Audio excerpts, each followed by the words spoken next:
నిప్పు అంటుకోలేదు, అంటించారు, ఆర్పుతున్నారు. అది అంటుకొని ఉంటే ఈ పాటికి కోనసీమ మంటల్లో కాలిపోయేది. మనం అంటించి ఆర్పుతున్నాం కాబట్టి కోనసీమ వాసులు ఊపిరి పీల్చుకుంటున్నారు.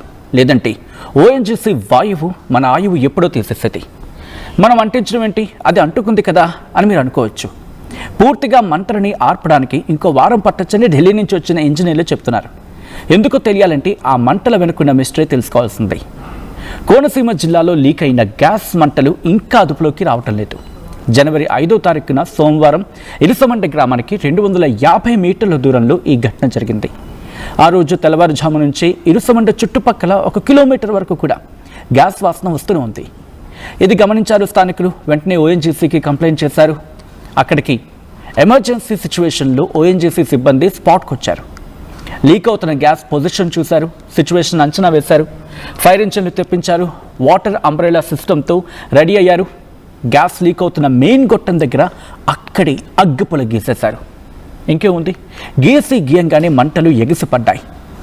మంటలు మొదలైన క్షణంలోనే వాటర్తో ఆర్పడం ప్రారంభించారు. భూమిలోంచి గ్యాస్ ఎగతన్నుకుంటూ వస్తోంది. మంటలు ఎగచిమ్ముతున్నాయి. దానికి ఎదురుపోటు అన్నట్లు మంటలపైనే వర్షం వాన కురుస్తున్నట్లు ఆర్పుతున్నారు.